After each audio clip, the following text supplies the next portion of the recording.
Put it out. Hey everybody, got Lucas, a good friend of mine. He's in the red. He's going to talk about off-grid. So while you're in line, you can listen. We do have a couple homes here that are off-grid. They've got solar and stuff. If you want to look at it, and I know Acuna's right here. They're off-grid, and it's the red, white, and blue house. If you haven't had a chance to look at that, I invite you over there to see that. But he'll take all your questions. So if you guys got anything about off-grid questions, he does off-grid all over the country, all over the world. He's got his own website. He's got his own YouTube channel.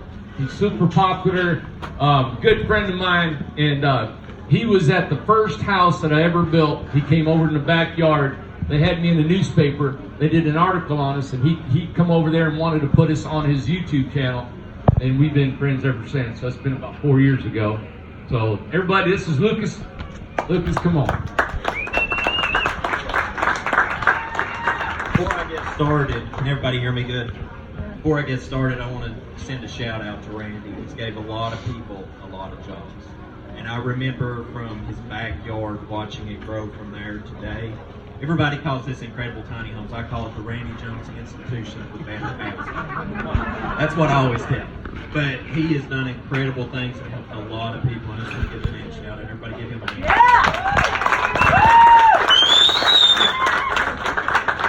So I'm going to show you this real quick so I can set it down. This is a miniature solar panel. Let's use this for an example about tiny houses. People ask, how do I mount my solar on a home I live in a very small space? If you live in a tiny home, I'm a tiny house owner, you have limited real estate, okay?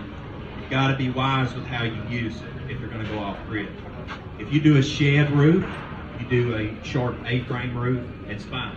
Okay, but you just got to keep in mind that you've got to mount that in a manner that when you park your home, it's facing south, okay? And so sometimes the way that people's going to park their home, they're not going to get to use one of the sides of their roof. The way we mitigated that is like on some of these homes, you see they've got legs, and we just mount them on the ground. The only thing is, if you like live in Florida where I work for customers, in Hurricane Alley and stuff like that, obviously you're going to want it block ballasted on the ground. A lot of people ask, what does it cost to go off grid?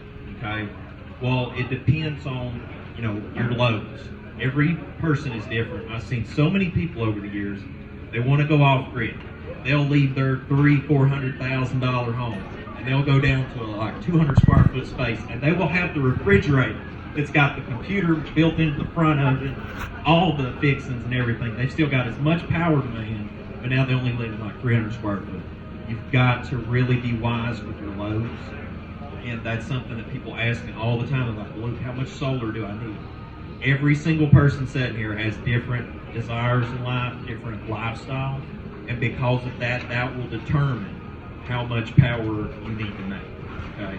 Storage is another big thing on tiny houses. Is that a lot of people will build a compartment on the front of their house, depending on the size of that. Like the Acuna's house over here, the red, white, and blue one. Its battery storage is up top. I was like, well, it's on over there. I didn't know. Anyway, the battery storage on top of that house is up top. If you look at the beginning stages of building your home, like how many people's got a tiny home sitting here right now? Anybody in the mix? Anybody looking on building a tiny home? Okay. All right.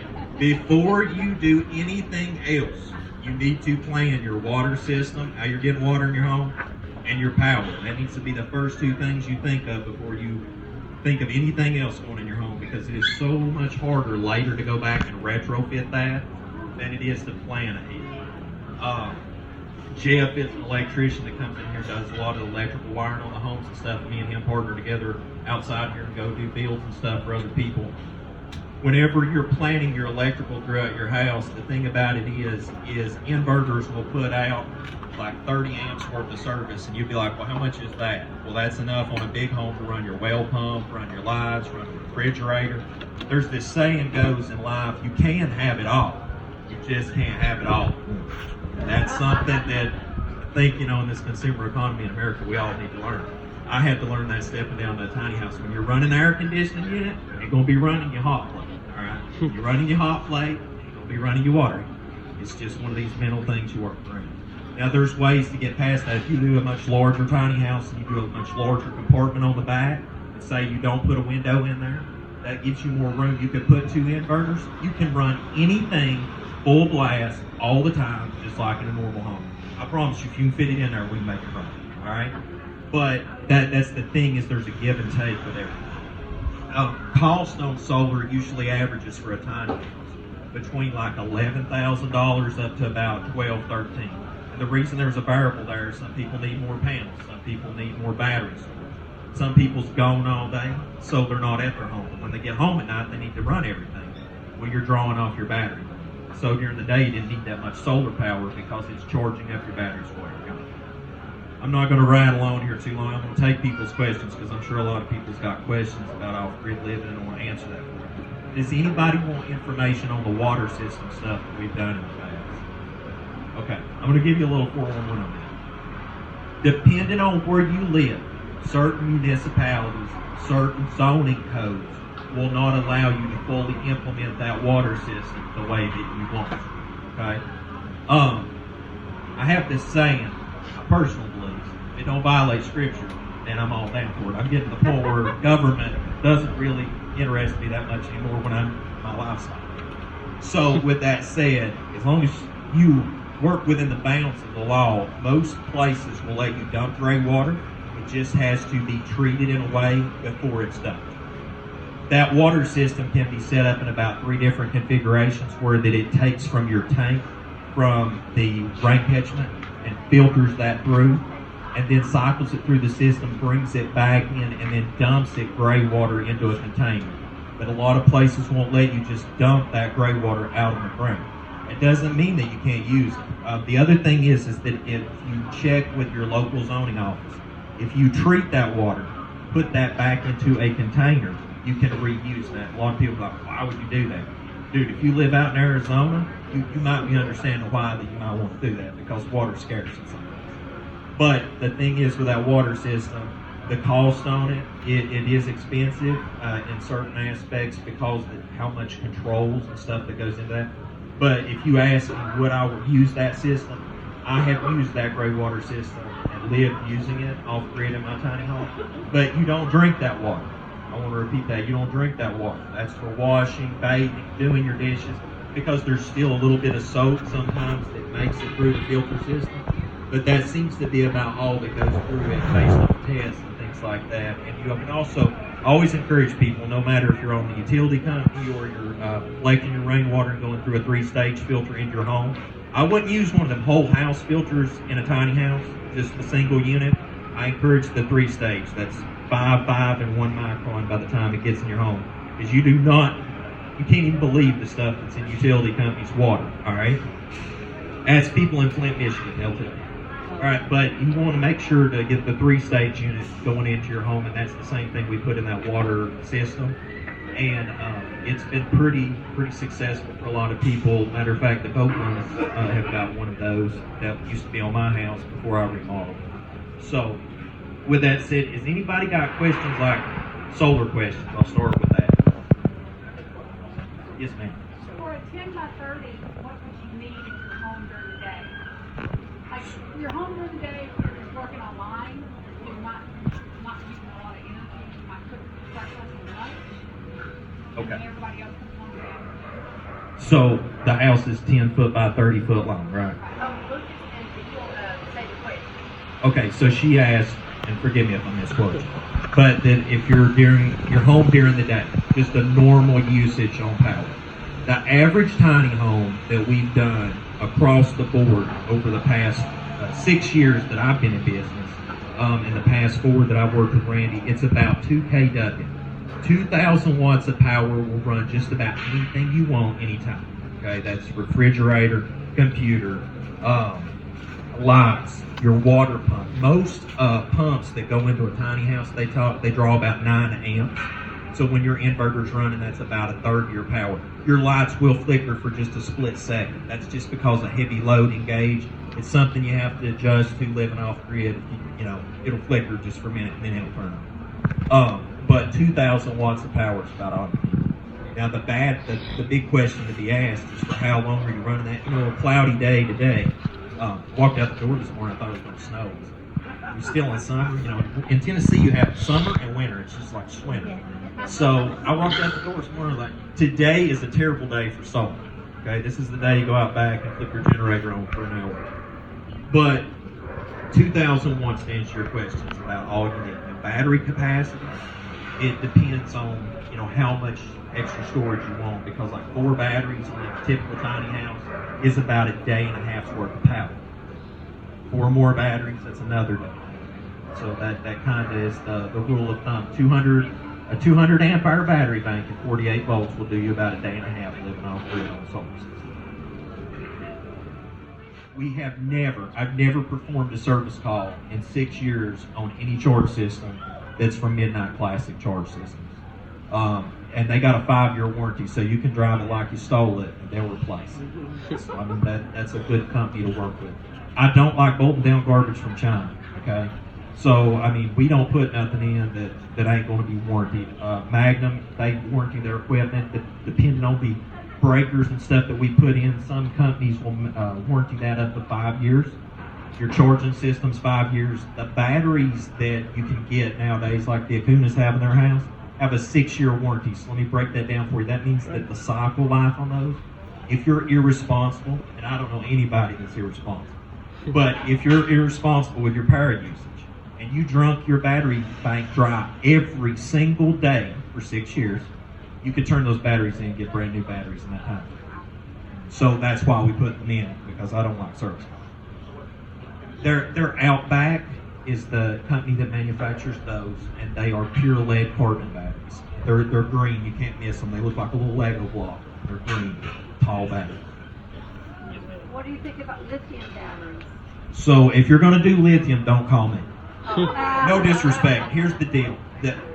Tesla will not even allow their Powerwall in mobile applications. Okay. So this is the thing. Lithium takes a very special charging rate. Okay, guys that work here at the shop all the time, I do it too. I'm a Milwaukee man. I'll just drain a battery dry. Next thing I'll do, I'll run over and slap it on the charger. Is it going to start charging right away? No. It's got the little temperature warning. 5 minutes later, walk back, put it back on, and start charging. Lithium can't be discharged and recharged right away. It just won't happen. And that's the takeaway for living off grid, is why that I tell people to use pure lead carbon batteries, because those will go to a complete depth of discharge and turn right back on. The next day you'll be charged up going again, and they're the closest thing to lithium, and for cost versus lithium, they're equivalent. What plastic is it? We know about 1,000 for lithium, right? Lithium batteries, depending on where you get them from, and especially if you get them from China Mart, the cost is all over the place. I'm thinking Battleborn. Battleborn, I can't tell you off the top of my head how much theirs is, but here's the thing: your insurance. Some insurance people will not insure you because of the risk. I'm just giving you a heads up on that. There's a lot of options stuff. The one type of battery I would put in my tiny house is flooded lead acid batteries. I'll tell you for why. You need to ventilate it. Your other equipment is in there, and that's getting that fumes off that into your equipment and your electronics. The other thing is most people don't keep up with their watering system, and so I've had to go out and do service calls where they've let them get too dry. The plate's sulfated on your batteries. If you get AGM sealed batteries, they're maintenance free. You don't have to worry with it.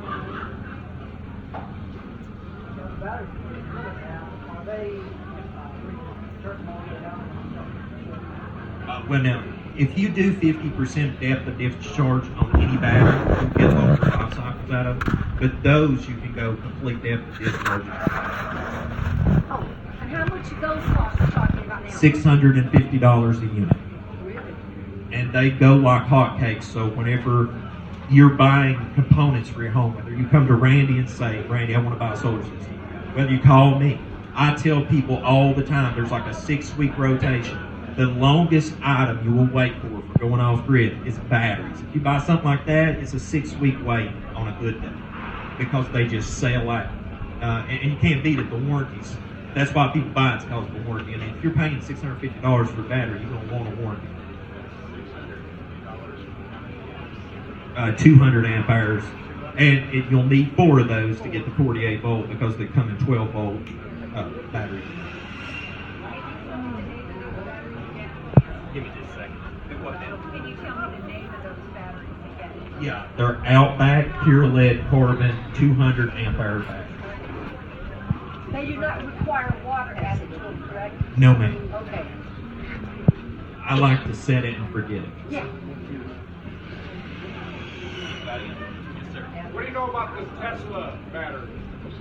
The Tesla Powerwall. Yeah. So I had tried to sign up with them a while back to be an authorized installer with them. I like Tesla, and I wish I had some of their stock. The stock market is doing good right now too. But I haven't personally got to install. But I like Tesla Powerwall. I think it is going to. I think the 3rd generation and forward. I think it's really going to be something that, as a consumer, if you are in a permanent spot and you're not going to be moved, and you can get them to come out and authorized installer and put them in, I think that's a great idea. I actually had a customer I work for in Kansas that has a huge battery bank that wanted to put that in as a supplemental, just in case that one ever failed. That would be a dual outlet, have redundancy. And I think that's a great decision. I have nothing negative to say against Tesla at all. Maybe one day they'll get into the tiny house thing. It's just not happening. So how many panels did you fit on the 10 by 30? How many of the panels did you fit on the 10 by 30? Okay, that is an excellent question. I appreciate you saying that. I forgot to mention that earlier. Okay, so if you look at that flatted A-frame right here, and you see the shed roof right here, depending on how you lay out your roof determines how the panel's going. So for example, the shed roof right here, you could put like 6 of them going landscape long way. This one right here, you would have to lay them out landscape long ways going down through there, and you can put like maybe 8 or 10 on that. Now the thing is, we put Go Power input ports on the side of the house now and tie that into the charge control combiner box. And that way, if you wanted to put extra panels out on the ground, you could have some on the ground, some on the roof. And with these tiny houses, if you go to Camping World and get the extension pole, in a cold day, say your house like Vermont, it snowed over, you go out, hit it with the pole real quick, go right back in and get warmed up. But the panels on the ground, you can always add extra panels to your system. The way that I've designed the installs on the tiny houses nowadays, we try to over PD the charge input to your house because you can always have extra power capable to reap from and harvest, but it's hard whenever you don't have enough solar to accommodate your loads. That gets into that, well, what am I managing on my power today? And that's something we just don't want people to have to get into, because comfort of life is something you don't want to have to take away.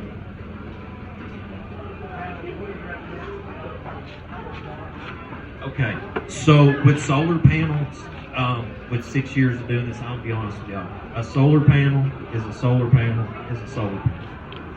I've seen them all rated to make X amount, and when you go down into the charging system and watch it go in the battery bank, it's all about the same. And I don't want to sound arrogant when I say that. The reason I'm telling you that is if you do buy panels from China, they're just about the same as any solar panel made in America. So that's one good thing, that on the trade tariff thing, it really don't matter. You can buy a solar panel off eBay, you buy it anywhere you want. They all make good power pretty much. Apparently on this one, solar, instead of the panel, is there like a single panel for the roof? Because I think I've seen that. Yeah. So Tesla's got the solar shingles. I would love to do something like that on the tiny house thing, but I haven't seen that done in the field yet. But I'm sure give it a matter of time, something like that'll be going on. Now, is anybody looking to do wind power on their tiny house? Okay.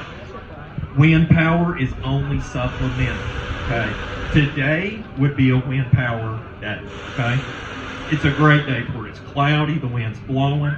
It's excellent. But don't ever depend on wind power. Okay, I have 2 turbines on my farm. Actually, we took one down, moved it to another place, so we just got the one up on the top of the hill. There's days I'll look out and I'll be like, that thing is turning. And it's only like 30 feet above where we're at. And it's just looking like it's going to come off the pole. And then it'll be days that the wind's blowing, and it'll be like the best wind turbines out there. You go out west, and it's like, why is that thing not turning? Wind power is a weird machine, okay? Some days it's great, some days it's not. But now it's great to have for an alternative. I'm gonna tell y'all, if you buy a piece of property, and I say this, from somebody that owns a piece of land with water running on it, get you a piece of land with water flowing. Hydroelectric power, they make them now that's like the 12-volt units, 24 and 48. They're this big. They're like, tiny little munchkins. And you can put you a pipe in, reduce that down, get the draw, get the curve. It will make you supplemental power 24 hours a day, okay? You can be off doing your own thing, come back, your battery bank's charged. It's a great investment. Anybody wants a link to that, I'll get you the info. But you do need some substantial draw on your land, even though that it's a small system. Because they've hooked the water hose up to it, turned the water on, and just showed water running through it, charging up the battery. It's a neat little invention. I look to see that grow with time. Any other questions?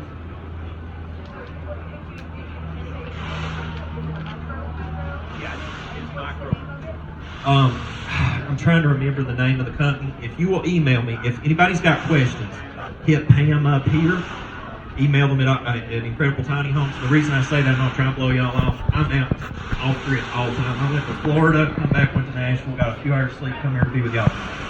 But if you want to hit me up at Go Off Grid at offgridcontracting.com or check us out at offgridcontracting.com, I can get you the info on the micro hydro. And listen, we do consulting. I will help you get your schematics together. I'll help you plan out your system. I ain't got time to go down bolt out everybody. So I want people to be free. Ladies and gentlemen, when you are off grid, when you ain't paying the power bill no more, when you ain't paying for your water no more, when you ain't paying the tax man no more, it's a feeling that nobody can ever take away from you. Okay? So I assure you it's worth the effort going off grid. You call that a mini hydroelectric? Micro Hydro. And the smallest one they got is 250 watts. And that don't sound like a lot, but 24 hours running, that's equivalent to one solar panel running 24 hours. So, it adds up. So, do you only need one, or just get a different size? Most people, even though we're here in East Tennessee, and there's a spring on every That's where hillside. I am in East Tennessee, okay. and I have a rolling spring. Okay, well now, if you divert it, if you divert that and then do the drops off of it, you could probably put two parallel to each other. My property, I can only do one. It's like a steady water hose coming up. Mine moves all the time. If you've got like 50 to 60 feet of drop, you got your weir, and then you neck that down, and then off your drop, just depending off the drop, you could probably do a couple. Okay. And I'll get you the info. Just hit me an email, and I'll get you. Okay, thank Let me tell you, hydroelectric power, you can't beat it. It's 24 hours a day. All right, that's why TVA is making money. It's really Hydroelectric. I think those hydroelectric units are like $360 or something. They're cheap, The overall lifespan return on investment is very good compared to. It's got moving parts, so at some point you're going to have to replace the turbine.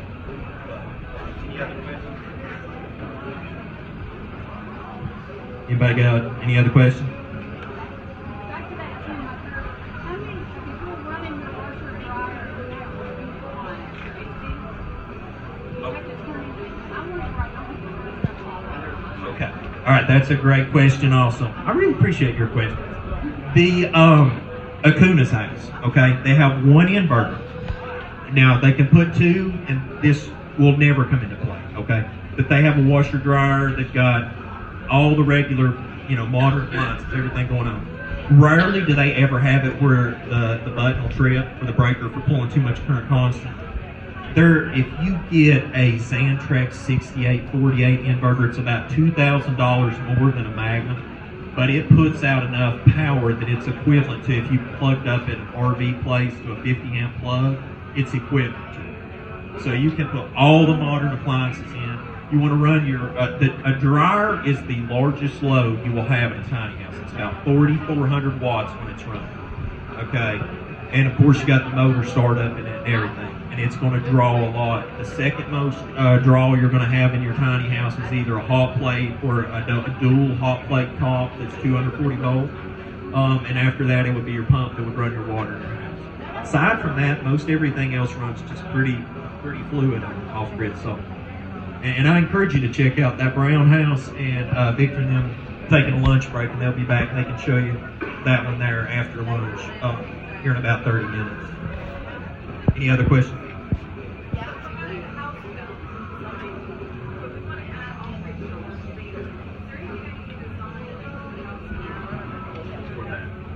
Okay, so there's two ways of going off grid with a tiny house. Option A is my best advice. Solar wire costs very little. It's like 15 cents a foot or something like that.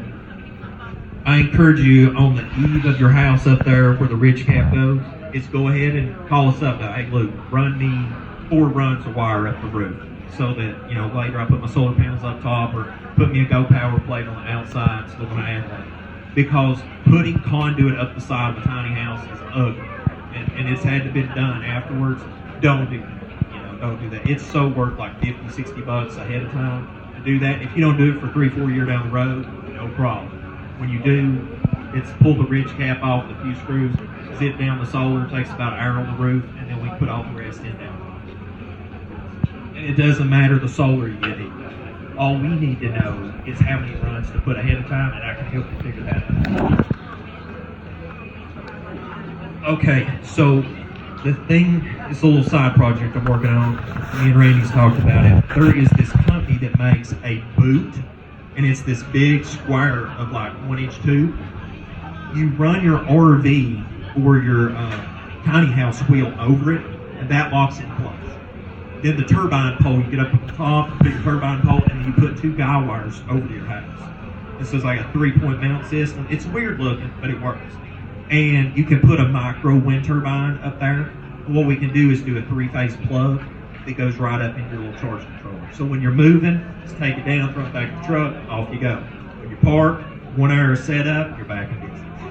And that's something I'm going to be incorporated over here with tiny houses. That's really cool. I mean, that gives you redundancy and backup power that you can take with you.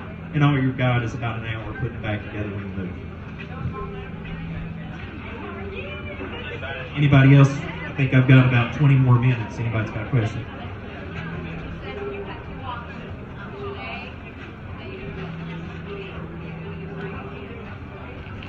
On the wiring? Okay, the option B is having to put conduit up the side of your house. It looks hideous. I'll be honest with you. You can hide, here's the thing, the wire that we put in tiny homes is double insulated. So you can run it up through the 2x4 walls, and we sleeve it up through there. You never see it. I mean, there's people that's got solar on their home. If you didn't see the solar panels, you wouldn't even know they're off grid. And that's the way we like to keep it neat and clean. So the number of runs would equal the number of panels that you have? Okay, so the way we do the solar panels on tiny houses is different to a normal home. Normal home, you'll see a sea of panels on a roof. Okay, the way we do it with a tiny house, you may park somewhere and then the clouds come over. Well, it's a tiny house. It don't take much to shade out the whole thing. So what we do is we try to put Twin Peaks panels up, and they're split in the middle. So, like this solar panel, imagine that if it got shaded, it's half. So half of it got shaded, the other half still makes power. That's a cool thing that they started making, integrating into solar panels. Not all of them are like that, just certain units now on the market. We will break that up into like 2 panels each in series, and then another 2 together. And that way, in case that part of your system gets shaded, not all of it's going to shut down. But in a normal house, you got like 4 or 5 in a string. Cloud covers one of them, shuts down the whole series of power.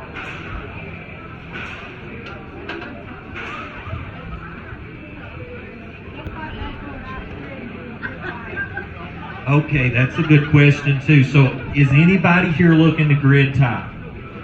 What? Here's the thing. What we put on tiny houses pulls power one-way trip from the utility company, okay?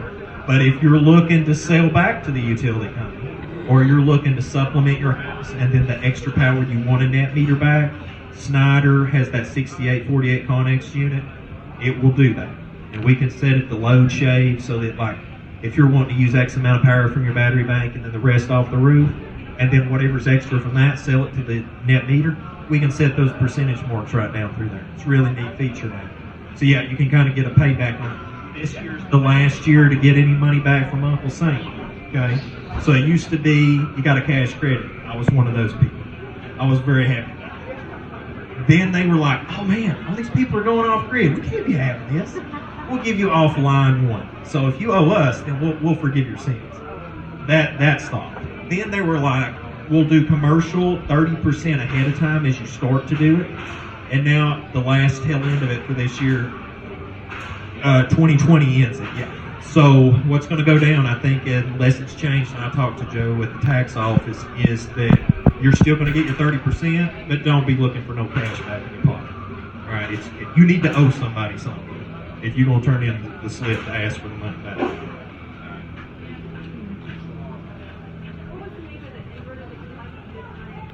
Okay, the charging systems that we use are Midnight Classic, and they're made in America, and 5-year warranty.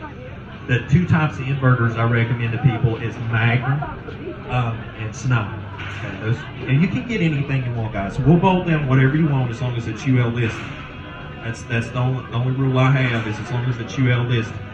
I mean, I prefer not to bolt down stuff from China, but whatever you do, you vote with your dollar. That's your business. So that as long as it's UL listed, we'll do it. Because here's the thing: if anybody's getting tiny house insurance, they don't play games with stuff.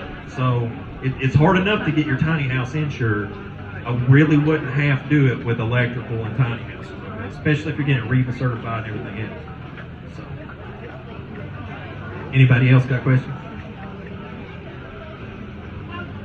What would be your approximate cost if you did all the panels on the fire system?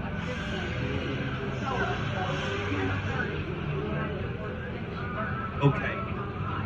Ty Tabata in Florida, we done his house. I think it was 10 by 30. I can send you a video link to that install. It's got, it's a beautiful home. All the modern fixings, washer, dryer, everything. I think because of all the additions that Ty put in, and now he's also bought some more batteries that he calls back for service. He had just got a deal on. He added more past that, so I don't know the extra he spent past that. But I think that install, labor, materials, travel costs, it was about 14. Yeah, I promise you that, like, if you find it cheaper in the country, you call me, we'll beat it. All right, because I mean, I try to be like Walmart, man. Y'all come in, it's cheaper, we'll beat them. Because I just don't not like being undercut in business. All right, because I ain't in it to get rich. I just need to get to the next month. All right. So, any other questions? Yes, ma'am. Any workshop? Okay, so now I haven't done a workshop in a long time, people how to do it. I've thought about doing that this coming spring again. But now here, you'll have to ask Randy about the workshops. But if y'all do a workshop, and you don't care to pay me the time and labor for teaching you, I'll come help you do y'all thing. The only thing I say about that is the liabilities lay with you passing it. Okay, because we do it, it's on us. You do it yourself, here's the instructions, here's how to do it, that's on you. That's the only thing. But I'd be glad to help you with it. Listen, I'm telling y'all, if you ask anybody that I've worked with off grid, it was a lot of money up front, myself included. It's cost me a lot up front.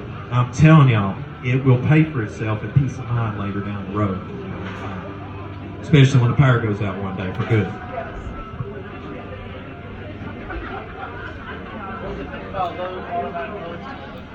Okay, now we do transfer switches. Now here's the thing. The reason we do what we do with transfer switches, we don't do automatic transfers. And I'll tell you for why. Is if you ever have an attack on the electrical grid, EMP, I'm going to stay out of the prepper world for a minute, but I'm just talking electronics. If you ever have that situation happen, your system can be destroyed. Now, if you look at Victor's house, he's got load protection on his. Siemens makes a whole house surge arrestor now. It's like $250 depending on electricity I put in. Spend it. It's worth it. All right? Now, another thing is, and we started putting their product in. I love it. They're in America, EMP Shield.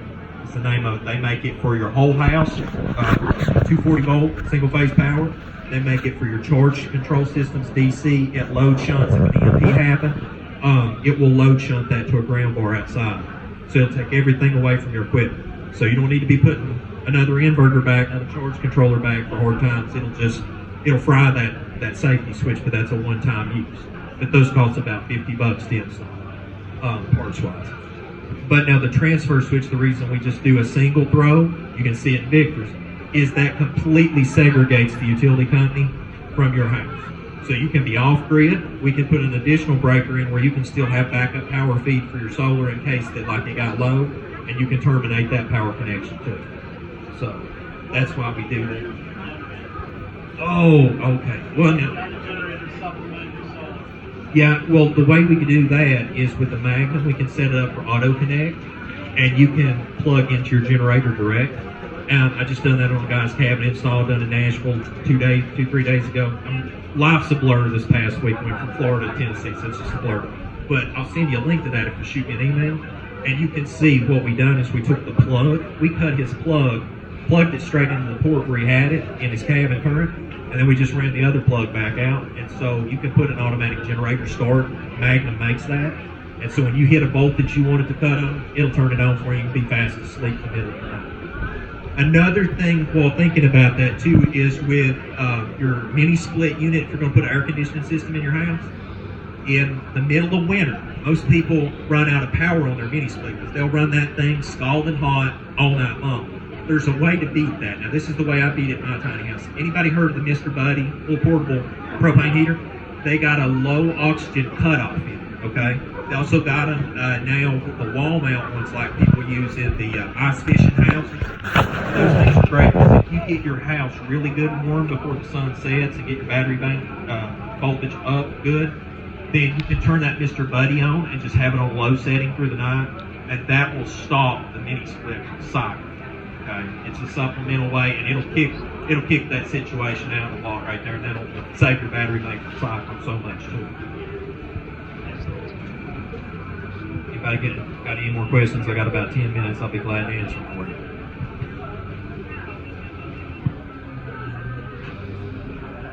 All hearts and minds good? Okay.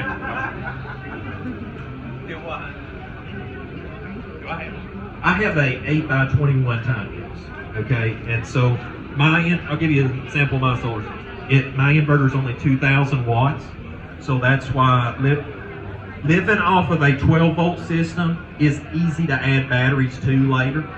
But when you live on a 48-volt system that's higher efficiency, you can get 240-volt power out of it and 120-volt load stuff. The batteries, when you add to that, you have to add 4 at a time at the minimum. So you're adding like $2,000 to your system at a time as opposed to like a couple $100 here and there.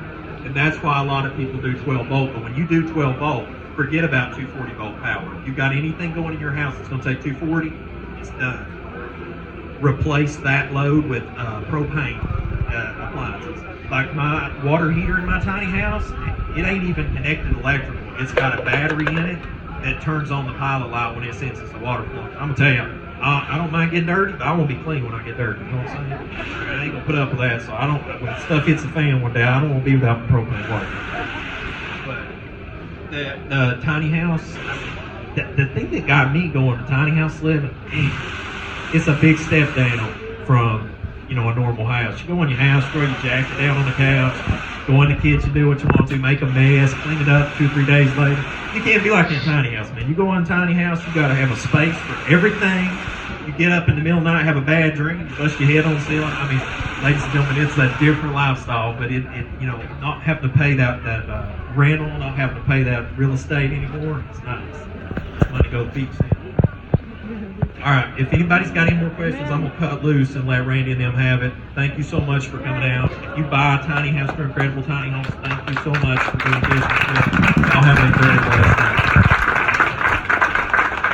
Thank you, Lucas. Hey, I wanted to tell everybody, we've got a lot of customers, people that are interested.